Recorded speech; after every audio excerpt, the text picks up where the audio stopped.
Жеке жаңағы ойыңызды мен кішкене ары қарай тағы да бір тірілтіп жалғастырып кетейін. Өте жақсы. Мынау СИК деп атыз, яғни әлеуметтік жеке код. Мен осы өзім басында болған мәселені айтайын. Яғни бұрын менің фамилиям Аубакиров болатын.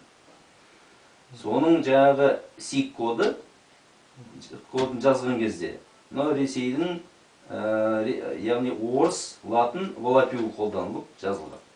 Оны мен кейін білдім. Білген себебі неден? Өйткені мен фамилиямды түзетейін деп ойладым.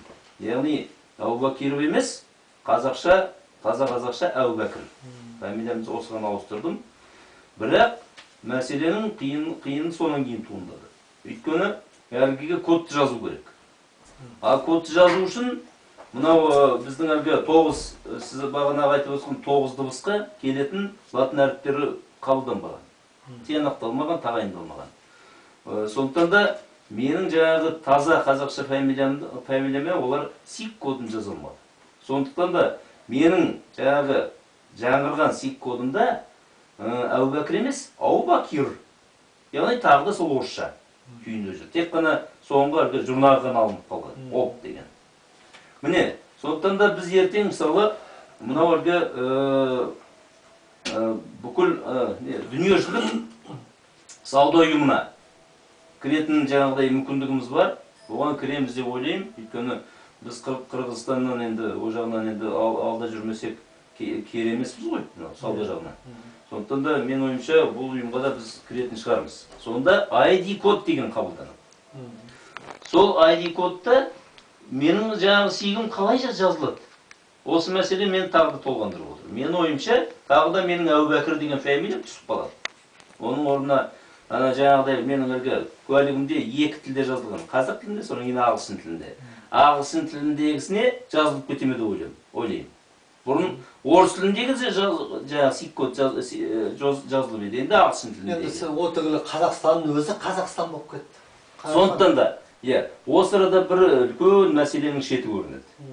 Біздің мынау елбасымыздың сындарлы 10 жыл деген кітабын бәріміз оқыдық қой.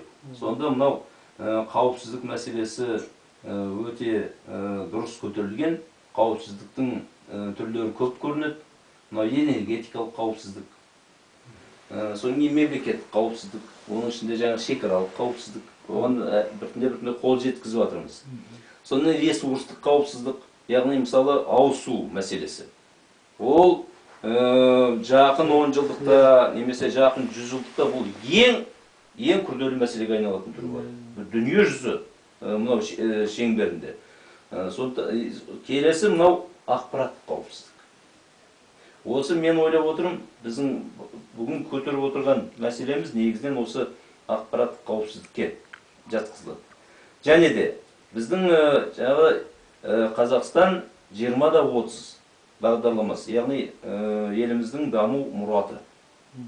Міне осы тұрғыдан қарасақ та, мынау ақпараттық кеңістікті қалыптастыру, ақпараттық қауіпсіздікті қамтамасыз ету, бұл үлкен мәселе. Саяси жағынан да, мынау мемлекет құрылым жағынан да, мынау халқымыздың болашағы жағынан да, қай жағынан алсақ та, бұл өте үлкен мәселелер.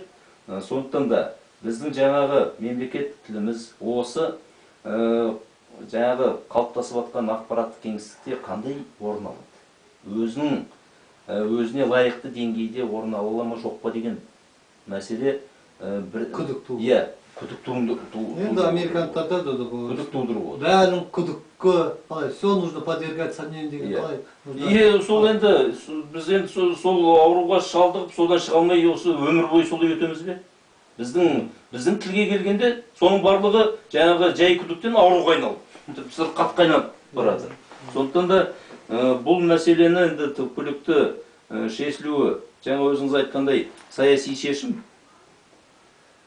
шешімге тіреледі. Екінші жағынан біздің мынау өзі халқымыздың мынау жайбасарлығы, немқұрайлығы, ертең болады, ертең болмаса бүрсігүні болады деп осылай мен сізге айтайын, жүре беру. Орынборды сіз білесіз қой. Бірінші газеттің аты қалай болды? Ай, қап деп жүрген ғой. Енді Құдайға шүкір, енді онда біз енді көп алаңдадық, енді қазір біз тәуелсіз мемлекет болабыз. Менің ойымша көп алаңдаудың қажеті жоқ. Бізге тек қана тиіштік түрде, бірақ тиіштік түрде мен де осыны бекерден бекер айтқан жоқ. Мысалы біз енді негіз қалыппыз. Иә. Негіз қалып қой, бізге ауырда жүріп бұл. Ауырлау болды. Сол мәселе мен осы тест бойынша мен жақынырақ келші Динара, мен осы көрсете қойшы мен. Неге мен?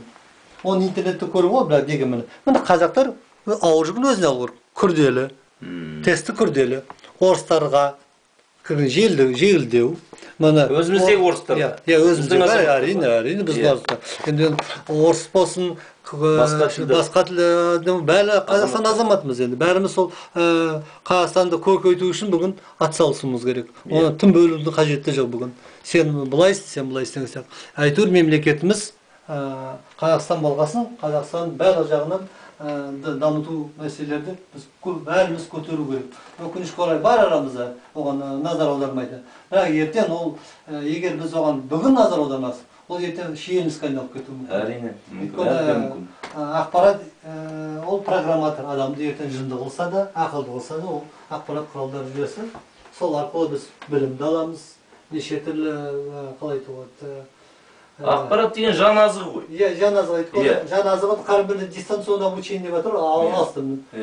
Ода міне компьютер арқылы адам үйде отырып, үйде отырып диплом ала беруге болады дейсіз ғой. Ал сосы ода бір ертең біз институттың контентіне байланысты болады. Қазақ тілде ол не көрсетіледі, не оқытылады деген сөз.